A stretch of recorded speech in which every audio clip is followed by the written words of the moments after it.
এখানে ভোলা মাছগুলো আগে থাক থেকে ভেজে নিয়েছি, তোমাদের দেখাতে ভুলে গেছি। এরপরে যা যা করবো তোমাদের সঙ্গে শেয়ার করব। মাছ ভেজে এই কড়া থেকেই তুলে রেখে দিয়েছিলাম।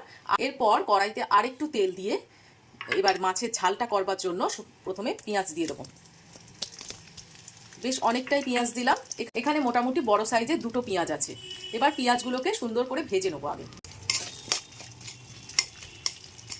কড়াইতে পেঁয়াজ ভাজার সঙ্গে সঙ্গে আমি এপাশে একটা কাজ করে নিই।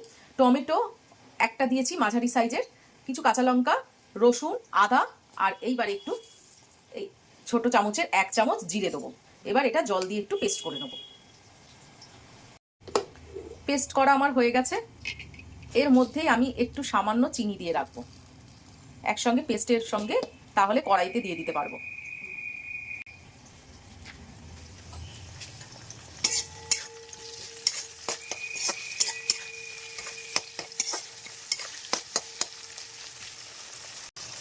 এপাশে কড়াইতে পেঁয়াজটার কালার আস্তে আস্তে চেঞ্জ হচ্ছে। এর মধ্যেই আমি একটুখানি হলুদ আর একটু নুন দিয়ে দেবো, যাতে পেঁয়াজটা খুব তাড়াতাড়ি নরম হয়ে যায় আর ভাজাটাও তাড়াতাড়ি হয়ে যায়। ভোলা মাছ খেতে কার কার ভালো লাগে একটু জানিও, কেননা ভোলা মাছটা ভেটকি মাছের মতো না হলেও আমার কিন্তু খুব একটা খারাপ লাগে না, ভালোই লাগে। পেঁয়াজটা আর আমি ভাজবো না, এর মধ্যে আমি পেস্টটা দিয়ে দেবো।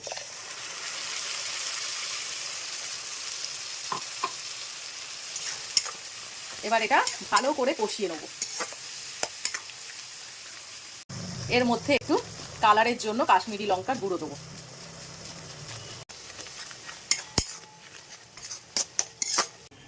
যতক্ষণ আদা, রসুন, টমেটো, কাঁচা লঙ্কা কষা হচ্ছে, ততক্ষণ ওই মিক্সিং জারে আমি একটুখানি সর্ষে, সামান্য একটু সর্ষে দিয়ে নেবো।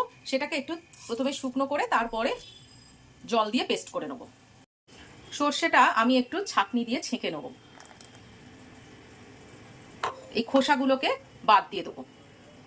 মশলা থেকে তেল ছেড়ে দিয়েছে, এইবারে আমি সর্ষের পেস্টটা দিয়ে দেবো। দেখো একটু খোসা নেই। এবার এটা ভালো করে আর একটু কষিয়ে নেবো, বেশি কষাবো না, তাহলে সর্ষে তেতো হয়ে যাবে। সর্ষেটা দেওয়ার পরেও মশলাটা ভালো করে কষে নিয়েছি। এইবারে মিক্সির বাটি ধোয়া জলটা দিয়ে দেবো।